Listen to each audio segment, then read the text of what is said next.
केकी कंठावनीलं सुरवरविलसद् विप्रपादाब्जचिह्नं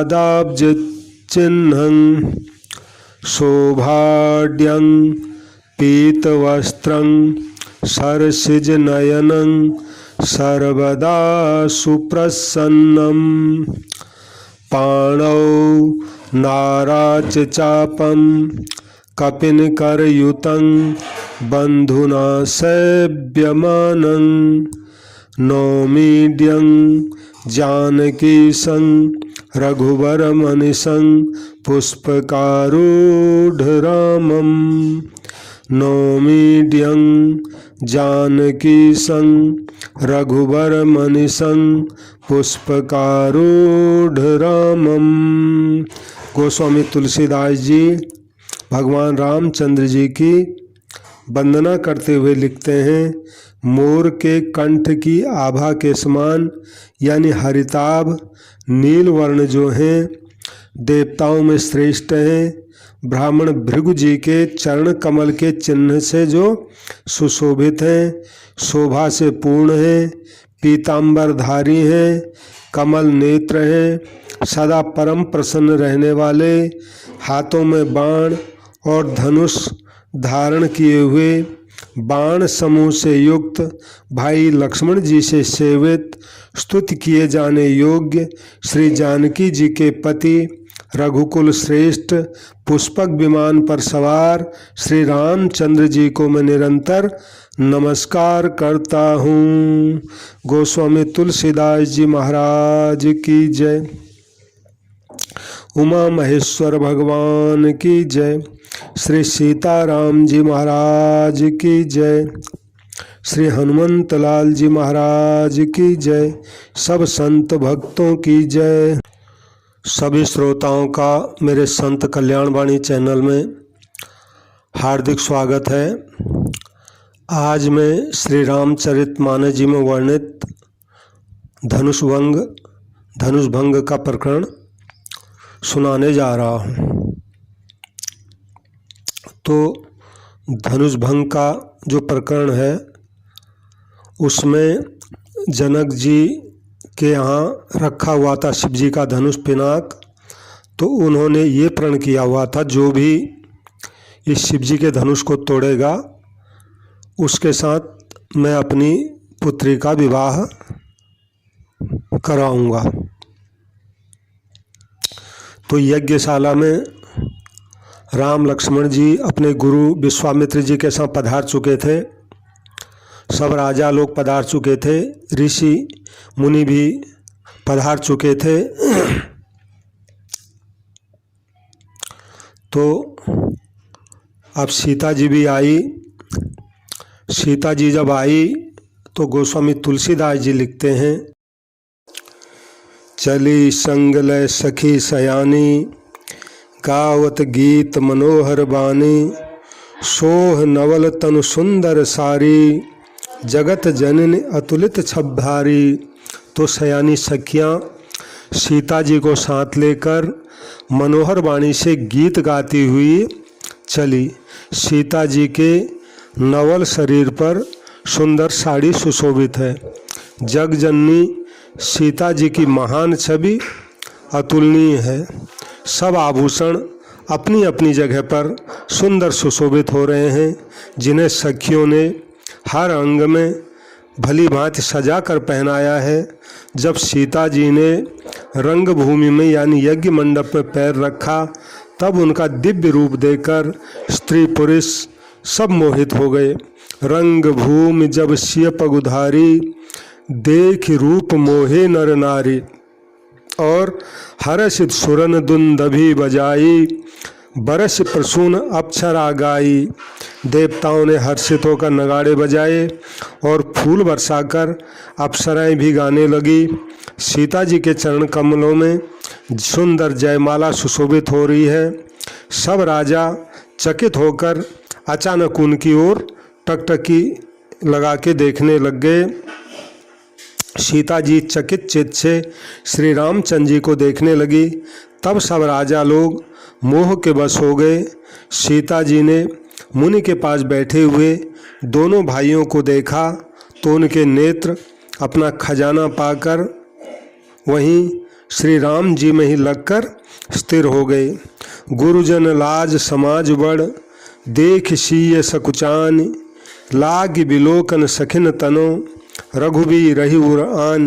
परंतु गुरुजनों की लाज से तथा बहुत बड़े समाज को देखकर सीता जी सकुचा गई। वे श्री रामचंद्र जी के स्वरूप को अपने हृदय में ला करके अब सखियों की तरफ देखने लगी। राम रूप अरुष्य छवि देखे, नर नारिन परिहरि विशेषे। श्री रामचंद्र जी का रूप और श्री सीता मैया की छवि देखकर सब स्त्री पुरुषों ने अपनी आँखों के पलके मारने छोड़ दिया, यानी सब एकटक उन्हीं की ओर जो है देखने लग गए। सभी अपने मन में सोचते हैं लेकिन कहते हुए सकुचाते हैं। मन ही मन वे विधाता से यही विनय करते हैं, हरु विधि बेग जड़ग जनताई, हरु विधि बेग जनक जड़ताई, मति हमारी अश देहि सुहाई, बिन विचार पनु तज नर नाहु, सीय राम कर करे विबाहु। हे विधाता, जनक जी की जो मूढ़ता है उसको जल्दी से जल्दी दूर कर दीजिए, और जैसी हमारी सुंदर बुद्धि है ऐसी सुंदर बुद्धि जनक जी की भी कर दीजिए, जिससे जनक जी बिना ही विचार किए अपना प्रण छोड़ करके सीता जी का विवाह सीधे राम जी से कर दें, यानी ये धनुष तोड़ने का झंझट छोड़ दें, सीधे राम जी से विवाह कर दें। अगर वो ऐसा करते हैं पूरा संसार उनको भला कहेगा, क्योंकि सबको ये बात अच्छी लगी है। हट करने से अंत में उनका हृदय जलेगा। सब लोग इसी लालसा में मग्न हो रहे हैं कि जानकी जी के योग्य वर तो ये सांवला ही है। तब राजा जनक जी ने जो उनके बंदी जन थे यानी भाट लोग, जो उनके कुल की कीर्ति गाते थे सुबह सुबह, तो उन बंदी जनों को बुलाया और वे बंदी जन जनक जी के वंश की कीर्ति गाते हुए चले आए। तो राजा जनक जी ने भाटों से कहा कि अब मैंने जो प्रण कर रखा है सीता जी के विवाह के संबंध में, उसको जितने भी राजा लोग यहाँ आए हुए हैं सबको दास जी कहते हैं। भाटों ने क्या किया, बोले बंदी वचन बर, सुनो सकल महिपाल, पन विदेह कर कहे हमो, भुजा उठाई विशाल। भाटों ने श्रेष्ठ वचन कहा, हे पृथ्वी की पालना करने वाले सभी राजागणों, सुनिए, हम अपनी दोनों भुजाएं उठाकर जनक जी ने जो विशाल प्रण किया है उसको आपको सुनाते हैं, आप उसको ध्यान से सुनिए। तो नृप भुज बल विधु शिव धनु राहु, गरुव कठोर विदित सब काहू, रावण बाण महाभट भारे, देखि सरासन गवहि सिधारे, सोई पुरारी को दंड कठोरा, राज समाज आज जोई तोरा, त्रिभुवन जय समेत वैदेही, बिनहि विचार बरई हटते ही, नृप भुज बल विधु शिव धनु राहु, गरुव कठोर विदित सब काहू। तो बंदीगणों ने सब राजाओं को धनुष की जो कठोरता थी वो सुना दी। बोले राजाओं की जो भुजाओं का बल है वो चंद्रमा के समान है, शिवजी का धनुष राहु जैसा है, ये धनुष बड़ा भारी है, बड़ा कठोर है, ये सबको विदित है। बड़े बड़े भारी योद्धा रावण और बाणासुर भी इस धनुष को देख करके चुप कैसे चलते बने थे। यानी इसको तोड़ने की तो बात दूर रही, उनकी हिम्मत इसको छूने की तक नहीं हुई है। तो ये सब राजाओं को बता दिया पहले कि कैसा धनुष है, और उसी शिव जी के कठोर कठोर धनुष को आज इस राज समाज में जो भी तोड़ेगा, तीनों लोगों की विजय के साथ ही उसको जानकी जी बिना किसी विचार के हठपूर्वक वर्ण कर लेगी, यानी उनके गले में जयमाला। भाटों ने जनक जी का प्रण सुना दिया, और प्रण सुनकर सब राजा लोग ललचा उठे। जो वीरता के अभिमानी थे वे मन में बहुत ही तमतमाए, कमर कस कर अकुला कर उठे और अपने अपने इष्ट देव को सिर नवा कर चले। तमक ताक तक शिव धनु ही, तमक ताक तक शिव धनु धरही, उठई न कोटि भांति बलु करही। वे तमक कर यानी बड़े ताव से शिव जी के धनुष की ओर देखते हैं, मानो बिल्कुल अभी तोड़ ही डालेंगे, और फिर निगाह जमाकर उसको पकड़ते हैं और करोड़ों भांति यानी पूरा जोर लगाते हैं। लेकिन शिव जी का धनुष उनसे टच से मस नहीं होता। लेकिन जो समझदार राजा थे, जिनके मन में कुछ विवेक था, वे तो धनुष के पास गए ही नहीं और वे मूर्ख राजा तमक कर धनुष को पकड़ते हैं, परंतु जब धनुष नहीं उड़ता तो लजा कर चले जाते हैं। मानो वीरों की भुजाओं का बल पाकर वो धनुष और अधिक अधिक भारी होता जाता है। तुलसीदास जी कहते हैं, भूप सहस दस एक ही बारा, लगे उठावन टरई न टारा, डगई न शंभु सरासनु कैसे, कामी बचन सती मन जैसे। जब धनुष नहीं टूटा तब 10,000 राजा एक बारी धनुष को उठाने लगे, तो भी वो उनके टाले हटा नहीं, उठा नहीं।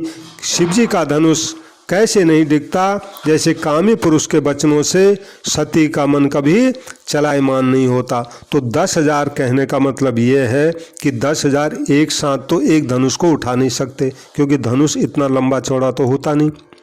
तो यानी 10,000 राजा आप तक आ चुके थे, कोई उसको उठा नहीं सका, ये मतलब हुआ। अब जब धनुष किसी से भी नहीं उठा, अकेले अकेले भी नहीं उठा, और ऐसे उन्होंने जोर लगाया तो भी नहीं उठा, तो सब राजा उपहास के योग्य हो गए। जैसे वैराग्य के बिना सन्यासी उपहास के योग्य हो जाता है।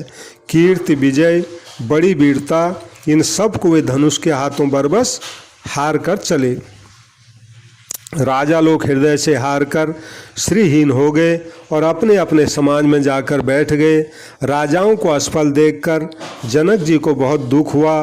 वे ऐसे वचन बोले जो मानो क्रोध में सने हुए थे। अब जनक जी को लगा प्रण मैंने कर लिया, लेकिन धनुष टूटा नहीं, अब दुखी तो होना ही था।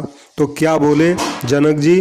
बोले, द्वीप द्वीप के भूपति आए, द्वीप द्वीप के भूपति नाना, आए सुनि हम जो पन उठाना, देव धनुष धरि मनुज शरीरा, विपुल वीर आए रणधीरा। मैंने जो प्रण ठाना था उस प्रण को सुनकर द्वीप द्वीप के अनेकों राजा यहाँ आए, और देवता दैत्य भी मनुष्य का शरीर धारण करके आए, तथा और भी बहुत सारे रणधीर वीर आज यहाँ आए हैं। और परंतु धनुष को तोड़कर मनोहर कन्या, बड़ी विजय और अत्यंत सुंदर कीर्ति को पाने वाला लगता है ब्रह्मा जी ने किसी को रचा ही नहीं है। कहिए ये लाभ भला किसको अच्छा नहीं लगता, परंतु किसी ने भी शंकर जी का धनुष नहीं चढ़ाया। अरे भाई, रहब चढ़ाऊ तोरब भाई, तिल भरी भूमि न सके छड़ाई। उसको चढ़ाना तोड़ना तो दूर रहा, कोई जमीन से तिल भर उसको हटा भी नहीं सका। अब कोई वीरता का अभिमानी आज के बाद नाराज न हो। मैंने जान लिया है पृथ्वी वीरों से खाली हो गई है। तजहूँ आस निज निज गृह जाहू, लिखा न विधि वैदेही विवाहू। अब सब राजा लोग आशा छोड़कर अपने अपने घर चले जाओ। ब्रह्मा जी ने सीता का विवाह लिखा ही नहीं है। यदि मैं प्रण छोड़ता हूँ तो पुण्य जाता है, इसलिए क्या करूँ? कन्या कुंवारी ही रहे। यदि मैं पहले जानता कि पृथ्वी आज वीरों से शून्य है तो ऐसा कठिन प्रण करके आज मैं उपहास का पात्र नहीं बनता। जनक जी के वचन सुनकर सब स्त्री पुरुष जानकी जी की ओर देखकर दुखी हुए, परंतु लक्ष्मण जी जो विश्वामित्र जी और राम जी के बगल में बैठे थे उनको ये वचन बाण की तरह लगे। वो तमतमा उठे, उनकी भौहें टेढ़ी हो गई, होंठ फड़कने लग गए और आंख क्रोध से लाल हो गए, लेकिन भगवान के डर से कुछ कह नहीं सकते। पर जनक जी के वचन उनको बाण जैसे लगे। जब वो रह नहीं सके तब श्री राम जी के चरण कमलों में सिर नवाकर यथार्थ वचन बहुत नम्र भाव से बोले, महाराज रघुबन सनिमहु जह कहु, रघुबन सनिमहु जह को होई, तेहि समाज अस कहे न को कोई। कही जनक जैसे अनुचित बानी, विद्यमान रघुकुल मन जानी। महाराज रघुवंशियों में कोई भी जहाँ होता है उस समाज में ऐसे वचन कोई नहीं कहता। यानी रघुवंशियों का कोई बच्चा भी अगर होता है किसी समाज में तो ऐसा कहने की किसी की हिम्मत नहीं होती कि आज धरती में कोई वीर नहीं है। जैसे अनुचित वचन आज रघुकुल शिरोमणि राम जी के यहाँ विद्यमान रहते हुए जनक जी ने कहे हैं। हे सूर्य कुल के सूर्य कल रूपी कमल के सूर्य सुनिए, मैं स्वभाव से कहता हूँ, कुछ अभिमान करके नहीं कहता। प्रभु यदि आपकी आज्ञा पाऊँ तो ये धनुष क्या चीज़ है, मैं पूरी पृथ्वी को गैत की तरह उठा लूँ और फिर उसको कच्चे घड़े की तरह फोड़ डालूं। मैं महाराज सुमेरु पर्वत को मूली की तरह तोड़ सकता हूँ। हे भगवान आपके प्रताप की ही महिमा से ये बेचारा पुराना धनुष तो चीज ही क्या है। ऐसा जानकर हे नाथ अगर आपकी आज्ञा हो तो मैं कुछ खेल करूं, उसको भी देखिए। धनुष को कमल की डंडी की तरह चढ़ाकर मैं उसको 100 योजन तक दौड़ कर लेके जा सकता हूं।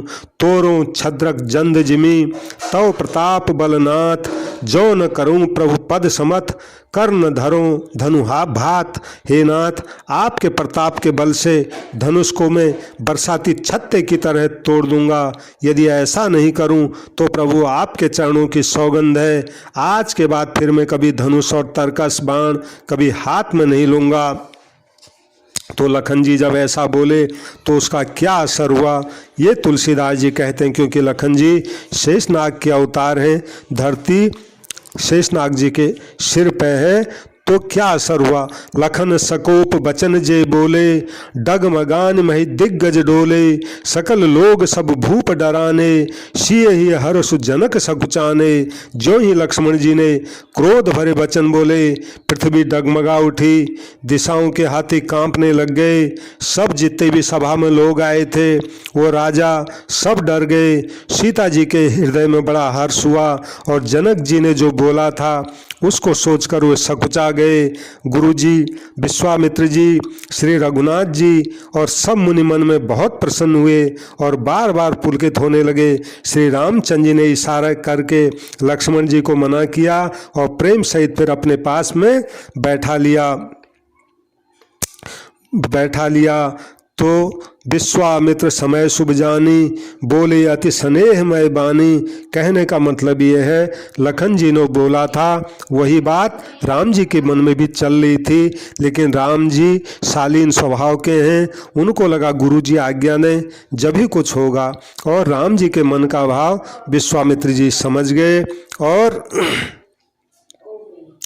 अत्यंत प्रेम भरी वाणी में बोले, उठऊँ राम भंजऊँ भव चापा, मेटऊँ तात जनक परितापा। बोले हे राम उठो, शिव जी के इस धनुष को तोड़ दो और हे तात जनक का जो संताप है उसको मिटाओ। गुरु जी के वचन सुनकर श्री राम जी ने गुरु जी के चरणों में सिर नवाया। उनके मन में हर्ष विषाद कुछ भी नहीं था। वे अपने खड़े होने की शान से जवान सिंह को भी लजाते हुए सत स्वभाव से उठ खड़े हुए। तो महाराज, क्योंकि उनको बैठने के लिए एक ऊंचा मंच बनाया गया था सब मंचों से भी। तो जब राम जी मंच से उठे धनुष को तोड़ने के लिए, तो तुलसीदास जी सुंदर उपमा देते हैं। उदित उदयगिरि मंच पर रघुवर बाल पतंग, बिकसे संत सरोज सब, हर से लोचन भृंग। मंच रूपी उदयाचल पर श्री रघुनाथ जी रूपी बाल सूर्य के उदय होते ही सब संत रूपी कमल खिल उठे और उनके नेत्र रूपी भौरे हर्षित हो गए, और राजाओं की आशा रूपी रात्रि नष्ट हो गई। उनके वचन रूपी तारों के समूह का चमकना बंद हो गया, यानी वे मौन हो गए। अभिमानी राजा रूपी कुमुद संकुचित हो गए, और कपटी राजा रूपी उल्लू सब छिप गए। मुनि और देवता रूपी चकवे शोक रहित हो गए, वे फूल बरसाकर अपनी अपनी सेवा प्रकट कर रहे हैं। प्रेम सहित गुरु जी के चरणों की वंदना करके श्री रामचंद्र जी ने सभी मुनियों से आज्ञा मांगी। सहज ही चले सकल जग स्वामी, मत मंजुबर कुंजरगामी। समझ जगत के स्वामी श्री राम जी सुंदर मत वाले श्रेष्ठ हाथी की सी चाल से स्वभाव की चले। श्री रामचंद्र जी के चलते ही जनकपुर नगर के सब स्त्री पुरुष सुखी हो गए, उनके शरीर रोमांच से भर गए, क्योंकि सब यही चाहते थे। उन्होंने पितर देवताओं की वंदना करके अपने पुण्यों को याद किया कि यदि हमारे पुण्यों का कुछ भी प्रभाव हो तो हे गणेश जी, श्री रामचंद्र जी शिव जी के धनुष को कमल की डंडी की तरह तोड़ डालें। सब लोग ऐसी प्रार्थना कर रहे हैं गणेश जी से। तो श्री रामचंद्र जी को वात्सल्य प्रेम के साथ देखकर और सखियों को समीप बुलाकर सीता जी की माता स्नेहवश बिलख कर ये वचन बोली। लेकिन सीता जी की माता सुनैना जी को राम जी का धनुष तोड़ना अच्छा नहीं लगा, क्योंकि उनका भाव थोड़ा वात्सल्य भाव है, वो राम जी को बच्चा समझती हैं। तो अपने सखी को कहने लग गई कि हे सखी, ये जो हमारे हितु कहलाते हैं वे भी लगता है सब आज तमाशा देखने वाले हैं। कोई भी इनके गुरु विश्वामित्र जी को समझा कर नहीं कहता कि ये राम जी अभी बालक हैं, इनके लिए ऐसा हट करना अच्छा नहीं है। अरे जो धनुष रावण और बाणासुर जैसे जगत विजयी वीरों के हिलाने से भी नहीं हिल सका, उसको तोड़ने के लिए मुनि विश्वामित्र जी का राम जी को आज्ञा देना और राम जी का भी उसको तोड़ने के लिए चल देना, ये रानी को हट जान पड़ा। इसलिए वे कहने लगी कि गुरु विश्वामित्र जी को कोई समझाता क्यों नहीं, यानी राम जी को तोड़ने के लिए मना कर दें गुरु जी, ये मतलब हुआ। रावण और बाणासुर ने जिस धनुष को छुआ तक नहीं, और सब राजा घमंड करके जिस धनुष के सामने हार गए, वही धनुष इस सुकुमार राजकुमार के हाथों में तोड़ने के लिए दे रहे हैं। हंस के बच्चे भी कहीं मद्राचल पहाड़ उठा सकते हैं क्या? और तो कोई समझदार कहे या नहीं कहे, लेकिन हमारे राजा तो बड़े समझदार और ज्ञानी हैं, उन्हें तो कम से कम गुरु जी को समझाने की चेष्टा करनी चाहिए थी। परंतु मालूम होता है हमारे राजा का भी सारा सयानापन आज समाप्त हो गया है। हे सखी, विधाता की गति कुछ कहने में नहीं आती। ऐसा कहकर रानी चुप हो गई।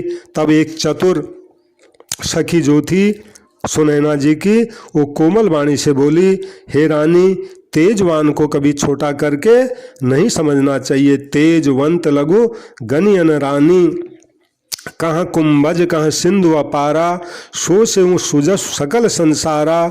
रवि मंडल देखत लघु लागा, उदय तासु त्रिभुवन तम भागा। कहाँ घड़े से उत्पन्न होने वाले छोटे से अगस्त्य मुनि जी, और कहाँ यह अपार समुद्र, परंतु उन्होंने इस पूरे समुद्र को पी लिया, और जिसका सुयसास पूरे संसार में छाया हुआ है। और ये सूर्यमंडल देखने में छोटा सा लगता है, लेकिन उसके उदय होते ही तीनों लोकों का अंधकार भाग जाता है महाराज। और कहा, रानी, जिसके बस में ब्रह्मा विष्णु शिव सभी देवता हैं, ये मंत्र बहुत छोटा सा होता है लेकिन सब देवताओं को बस में कर लेता है। महान मत वाले गजराज को भी छोटा सा अंकुश अपने बस में कर लेता है। और कामदेव ने फूलों का ही धनुष बाण लेकर समस्त लोगों को अपने बस में कर रखा है। हे देवी, ऐसा जानकर तुम संदेह को त्याग दो। हे रानी सुनिए, श्री रामचंद्र जी धनुष को अवश्य तोड़ेंगे।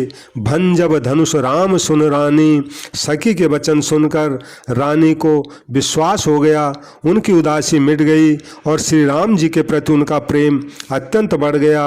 उस समय श्री रामचंद्र जी को देखकर सीता जी भयभीत हृदय से जिस तिस देवता से विनती कर रही है, वे व्याकुल होकर मन ही मन देवताओं को मना रही है। कह रही है, हे महेश, हे माँ भवानी, आज मुझ पर प्रसन्न होइए। मैंने आपकी आज तक जो सेवा की है उसको बस आज सफल कर दीजिए और मुझ पर स्नेह करके ये धनुष में जो भारीपन है इसको हल्का कर दीजिए। करहूँ सफल आपनी सेवकाई, कर हितु हरहूँ चाप गरुआई। और फिर गणनायक बरदायक देवा, आज लगे कीन्हूँ तव सेवा। हे गणों के नायक, हे वर देने वाले देवता गणेश जी, मैंने आज के दिन के लिए ही तुम्हारी सेवा पूजा की थी। बार बार मेरी विनती सुनकर धनुष का भारीपन बहुत ही आप हल्का कर दीजिए। श्री रघुनाथ जी की ओर देख देख कर सीता जी धीरज धरकर देवताओं को मना रही हैं। उनके नेत्रों में प्रेम के आंसू भरे हैं और शरीर में रोमांच हो रहा है। अच्छी तरह नेत्र भरकर श्री रामचंद्र जी की शोभा देखकर फिर पिता के प्रण को याद करके तो सीता जी का मन बहुत दुखी हो उठा। वे मन ही मन कहने लगी, पिताजी ने बहुत बड़ा कठिन प्रण कर लिया है। वे लाभ हानि उनको लाभ हानि की कुछ भी समझ नहीं है। मंत्री डर रहे हैं, इसलिए कोई उनको सीख भी नहीं देता। पंडितों की सभा में आज ये बड़ा अनुचित हो रहा है। कहाँ तो वज्र से भी बढ़कर ये कठोर शिव जी का धनुष और कहाँ एक कोमल शरीर किशोर श्याम सुंदर राम जी। हे विधाता, मैं हृदय में किस तरह धीरज धरूं। शिरस के फूल के कण से कहीं हीरा छेदा जाता है क्या। सारी सभा की बुद्धि आज भोली हो गई है। अतः हे शिव जी के धनुष, अब तो मुझे तुम्हारा ही सहारा है। यानी कहीं से भी ये उम्मीद नहीं है कि ये धनुष कैसे टूटेगा करके। इसलिए हे शिव जी के धनुष, अब तो तुम्हारा ही आश्रय। कहने का मतलब है या तो तुम इतने हल्के हो जाना कि राम जी तुमको तोड़ दें, या तो राम जी के हाथों में जाते ही तुम खुद ही टूट जाना। ये मतलब हुआ। तुम अपनी जड़ता लोगों पर डालकर श्री रघुनाथ जी के सुकुमार शरीर को देखकर उतने हल्के हो जाओ। इस प्रकार सीता जी के मन में बड़ा ही संताप हो रहा है। निमेष का एक लव भी उनको 100 युगों के समान बीत रहा है। प्रभु श्री रामचंद्र जी को देखकर फिर पृथ्वी की ओर देखती हुई सीता जी के चंचल नेत्र इस प्रकार शोभित हो रहे हैं मानो चंद्रमंडल रूपी डोल में कामदेव की 2 मछलियाँ खेल रही हों। सीता जी की वाणी रूपी भ्रमरी को उनके मुख रूपी कमल ने रोक रखा है। लाज रूपी रात्रि को देखकर वह प्रकट नहीं हो रही है। नेत्रों का जल नेत्रों के कोये में ही रह जाता है, जैसे बड़ी भारी कंजूस का सोना कोने में ही गड़ा रह जाता है। अपनी बढ़ी व्याकुलता जानकर सीता जी सकुचा गई और धीरज धरकर हृदय में विश्वास ले आई कि यदि तन मन और वचन से मेरा प्रण सच्चा है और श्री रघुनाथ जी के चरण कमलों में मेरा चित्त वास्तव में अनुरक्त है, तो भगवान सकल और वासी कर ही मोहि रघुवर के दासी। जेहि के जेहि पर सत्य स्नेहु, सोते ही मिलहि न कछु संदेहु। सीता जी ने एक अंतिम फैसला कर लिया कि यदि वास्तव में मेरा मन जो है श्री राम जी के चरणों में अनुरक्त है तो सबके हृदय में निवास करने वाले भगवान मुझे रघुश्रेष्ठ भगवान श्री रामचंद्र जी की दासी अवश्य बनाएंगे। क्योंकि जिसका जिस पर सच्चा प्रेम होता है वो उसको अवश्य मिलता है, इसमें कुछ भी संदेह नहीं है। प्रभु की ओर देखकर सीता जी ने शरीर के द्वारा प्रेम ठान लिया, अर्थात यह निश्चय कर लिया कि यह शरीर या तो इनका ही होकर रहेगा या फिर रहेगा ही नहीं। और कृपा निधान राम जी सीता जी का जो मनोभाव चल रहा था वो सब जान गए। उन्होंने सीता जी को देखकर फिर धनुष को ऐसे ताका जैसे गरुड़ जी छोटे से सांप की ओर देखते हैं। और जैसे सीता जी की ओर देखकर राम जी ने धनुष तोड़ने के हिसाब से धनुष की ओर ताका तो लखन जी समझ गए कि भगवान के मन में क्या चल रहा है, यानी अब भगवान ने धनुष तोड़ने की मन में ठान ली है करके। तो तुलसीदास जी कहते हैं, लखन लख्यों रघुवंश मणि ताक्यों हर को दंड पुलक गात बोले बचन चरण चाप ब्रह्मांड। इधर जब लक्ष्मण जी ने देखा कि रघुकुल श्री राम जी ने शिव जी के धनुष की ओर ताका है तो वे शरीर से पुलकित हो गए और ब्रह्मांड को यानी धरती को अपने चरणों से दबाकर ये वचन बोले। क्या वचन बोले? लखन जी को लगा कि भगवान जब शिव जी के धनुष को तोड़ेंगे हो सकता है धरती उलट पुलट हो जाए, तो इसलिए सबको जो है सावधान कर रहे हैं। दिस कुंजरऊँ कमठ आई कोला धरऊँ धरन धर धीर न डोला राम चाहे शंकर धनु तोरा हो सजग सुन आय सुमोरा। कहने लगे, हे दिग्गजो, हे कच्छप, हे शेष, हे वराह, धीरज धर कर पृथ्वी को अच्छी तरह थामे रहो जिससे यह हिलने न पावे। श्री रामचंद्र जी आप शिव जी के धनुष को बस तोड़ना ही चाहते हैं, मेरी आज्ञा सुनकर सब सावधान और सचेत हो जाओ। श्री रामचंद्र जी जब धनुष के समीप आए तब सब स्त्री पुरुषों ने देवताओं और अपने अपने पुण्यों को मनाया। सबका संदेह और अज्ञान, नीच राजाओं का अभिमान, परशुराम जी के गर्भ की गुरुता, देवता और श्रेष्ठ मुनियों की कायरता, सीता जी का सोच, जनक जी का पश्चाताप और रानियों के दारुण दुख का दावानल, ये सब शिव जी के धनुष रूपी बड़े जहाज को पाकर समाज बनाकर उस पर जा चढ़े। ये श्री रामचंद्र जी की भुजाओं के बल रूपी अपार समुद्र के पार जाना चाहते हैं, लेकिन कोई केवट नहीं है। श्री राम जी ने सब लोगों की ओर देखा और उनको चित्र में लिखे हुए से देखकर फिर कृपा के धाम राम जी ने सीता जी की ओर देखा और उन्हें विशेष व्याकुल जाना। तुलसीदास जी कहते हैं, राम बिलो के लोग सब चित्र लिखे से देख चितई सीय कृपायतन जाने विकल विशेष। श्री राम जी ने सब लोगों की ओर देखा और उन्हें चित्र में लिखे हुए के समान जानकर फिर कृपाधाम श्री राम जी ने सीता जी की ओर देखा और उनको विशेष ही व्याकुल जाना। तो उन्होंने जानकी जी को बहुत ही विकल देखा कि जानकी जी का एक एक क्षण एक एक कल्प के समान बीत रहा था। भगवान सोचने लगे यदि प्यासा आदमी पानी के बिना शरीर छोड़ दे, पानी करके, उसके बाद उसको अगर अमृत का तालाब मिल जाए तो उसको पानी किस काम का बरसा सब कृषि सुखाने समय चुके पुण्य का पछताने। इसी तरह सारी खेती सूख जाए और फिर खूब वर्षा हो जाए तो वर्षा किस काम की। इसलिए समय बीत जाने पर फिर पछताने से भला क्या लाभ होगा। ऐसा जी में समझकर श्री राम जी ने जानकी जी की ओर देखा और उनका विशेष प्रेम लगकर वे पुलकित हो गए। गुरहि प्रणाम मन ही मन कीना अति लाघव उठाई धनु लीना। राम जी ने मन ही मन धनुष के पास में आकर गुरु जी को प्रणाम किया और बड़ी फुर्ती से शिव जी के धनुष को उठा लिया। जब उसे हाथ में लिया उन्होंने तो वो धनुष बिजली की तरह चमका और फिर आकाश में मंडल जैसा यानी मंडलाकार हो गया। दम क्यों दामिनी जिमिस जब लयऊं पुण्य नभ धनुमंडल समभयऊं। लेत चढ़ावत खेचत काढ़े काहू न लखा देख सब ठाड़े।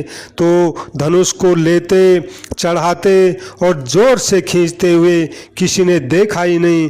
अर्थात ये तीनों काम राम जी ने इतनी फुर्ती से किए कि धनुष को कब उठाया, कब चढ़ाया, कब खींचा, ये पूरी सभा में किसी को पता ही नहीं लगा। सब ने क्या देखा, ते ही क्षण राम मध्य धनु तोरा भरे भुवन धुन घोर कठोरा। ते ही क्षण राम मध्य धनु तोरा भरे भुवन धुन घोर कठोरा। सब ने क्या देखा, राम जी को खड़े देखा और उसी क्षण राम जी ने धनुष को ठीक बीच में से तोड़ डाला और उस धनुष की भयंकर कठोर ध्वनि से सारे लोक भर गए। तुलसीदास जी लिखते हैं, भरे भुवन घोर कठोर रवि रव, बाज तज मार्ग चले, चिक्कर ही दिग्गज डोल मही, कोल कूरुम कलमले, सुर असुर मुनि कर कान दीने, सकल विकल विचार ही, को दंड खंड राम तुलसी, जयति बचन उचारहि, को दंड खंड राम तुलसी, जयति बचन उचारहि, जयति बचन उचारहि। तो धनुष की घोर कठोर शब्द से सारे लोक भर गए, यानी उस कठोर धनुष की जो आवाज थी जब वो टूटा, वो भयंकर जो आवाज थी धनुष की सारे ब्रह्मांड भर में, सारे लोकों में फैल गई। और सूर्य के घोड़े, सूर्य देव जो अपने घोड़ों के साथ पूर्व से पश्चिम की ओर जा रहे थे, जैसे ही दिन में 12 बजे धनुष टूटने की घोर आवाज़ हुई, उनको ऐसा धक्का लगा, वो पूर्व से पश्चिम जाने के बजाय दक्षिण की ओर धस गए। और महाराज जिन्होंने धरती को संभाल रखा है वो दिग्गज चिंघाड़ने लगे, धरती डोलने लगी, शेष 12 कच्छप ये सब कलमला उठे। देवता राक्षस और मुनि सब कानों पर हाथ रखकर व्याकुल होकर विचारने लग गए कि आवाज़ आई कहाँ से, ये घोर भयंकर आवाज़ आई कहाँ से। तो तुलसीदास जी कहते हैं, जब सबको निश्चय हो गया कि भगवान श्री रामचंद्र जी ने पीनाक पानी शिव जी के पीनाक धनुष को तोड़ डाला, तो सब लोग खुशी से भर गए और सब भगवान श्री रामचंद्र जी की जय जयकार जय जयकार जय जयकार बोलने लग गए। तुलसीदास जी कहते हैं, शंकर चाप जहाज, सागर रघुवर बाहुबल, बूढ़ सो सकल समाज, चढ़ा जो प्रथम ही मोह वसो। शिव जी का धनुष जहाज है और श्री रामचंद्र जी की भुजाओं का बल समुद्र है। धनुष टूटने से वो सारा समाज डूब गया जो मोह बस पहले उस जहाज पर चढ़ा था, जिसका वर्णन पहले कर लिया है। प्रभु दो चाप खंड मही डारे, देख लोग सब भय सुखारे। भगवान राम जी ने धनुष को तोड़कर उन धनुष के दोनों टुकड़ों को पृथ्वी में डाल दिया। यह देखकर सब लोग सुखी हुए। विश्वामित्र रूपी पवित्र समुद्र में, जिसमें प्रेम रूपी सुंदर अथाह जल भला हुआ है, राम रूपी पूर्ण चंद्र को देखकर पुलकावली रूपी भारी लहरें बढ़ने लगी, यानी उनकी खुशी का ठिकाना नहीं रहा। और महाराज बाजे नभ गहे गहे निशाना, देव बधू नाचहि करि गाना। और आकाश में बड़े जोर से नगाड़े बजने लगे, देवांगनाएं गीत गाने लग गई और नाच लग गई। ब्रह्मादिक सुर सिद्ध मुनीसा, प्रभु ही प्रशंसहि देहि अशेषा। ब्रह्मा आदि देवता, सिद्ध और मुनीश्वर लोग भगवान की प्रशंसा कर रहे हैं और आशीर्वाद दे रहे हैं।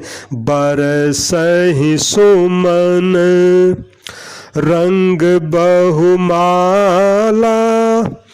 गावहि किन्नर गीत रसाला। और वे रंग बिरंगे फूल और मालाओं को जय हो करके बरसा रहे हैं और किन्नर लोग रसीले रसीले गीत गा रहे हैं। रही भुवन भरी जय जय बानी, धनुष भंग सुनी जात न जानी।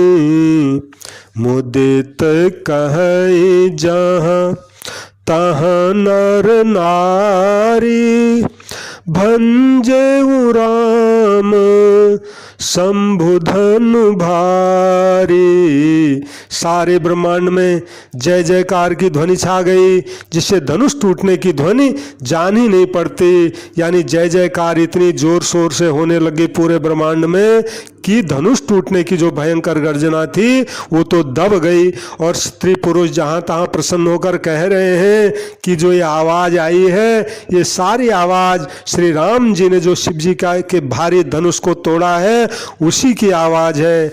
बंदी मागध सूतगन विरुद्ध बदही मति धीर, करही निछावर लोग सबो है गए धन मन चीर। तुलसीदास जी कहते हैं धीर बुद्धि वाले भाट मागध और सूत लोग कीर्ति का बखान कर रहे हैं। सब लोग घोड़े हाथी धन मणि और वस्त्र निछावर कर रहे हैं। साझे मृदंग शंख सहनाई, भेरी ढोल दुन दभी सुहाई।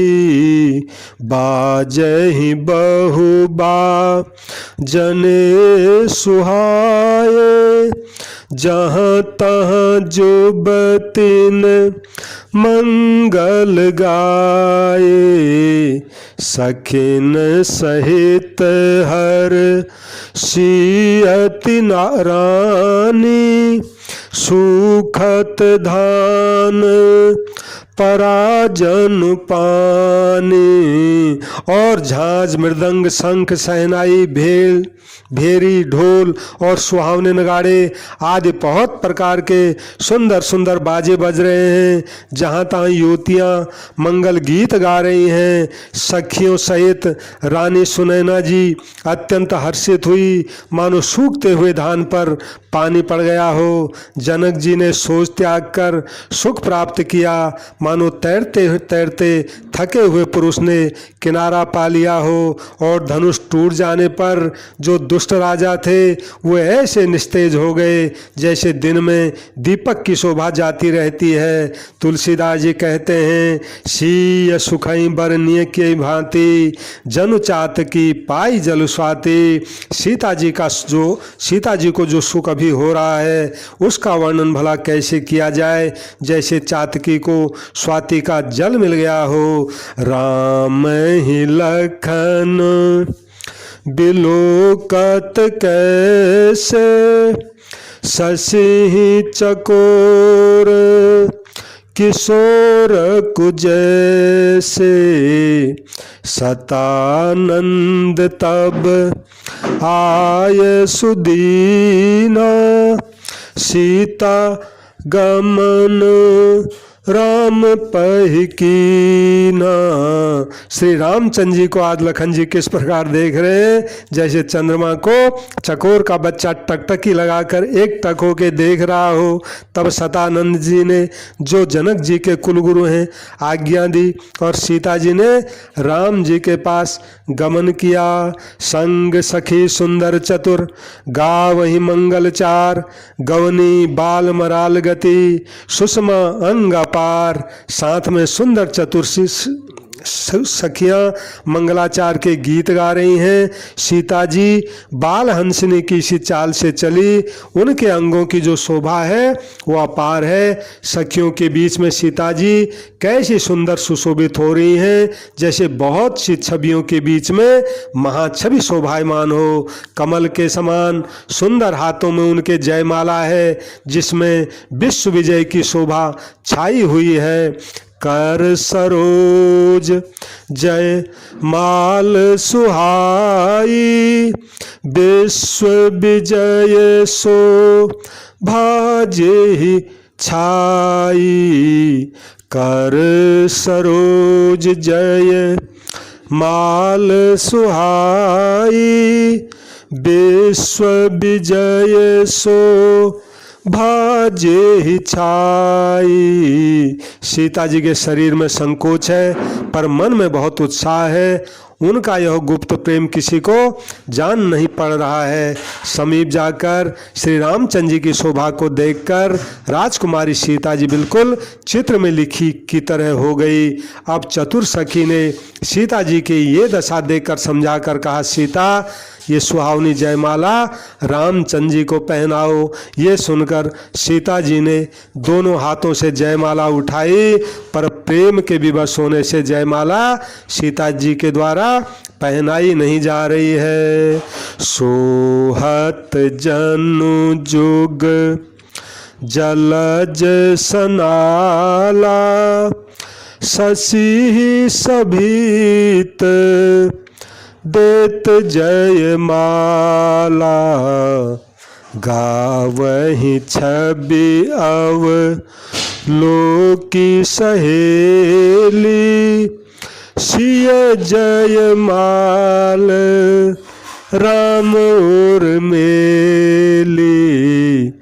गावहि छवि अव लोकी सहेली सिय जय माल राम उर्मिली। तो गोस्वामी तुलसीदास जी कहते हैं सीता जी के हाथ उस समय ऐसे सुंदर शोभायमान हो रहे हैं मानो डंडियों सहित दो कमल चंद्रमा को डरते हुए जयमाला दे रहे हों। और इस छवि को देखकर सखियां मंगल गीत गाने लग गई। तब सीता जी ने श्री राम जी के गले में जयमाला पहना दी। श्री सीताराम जी की जय जयकार जय जयकार जय जयकार होने लगे।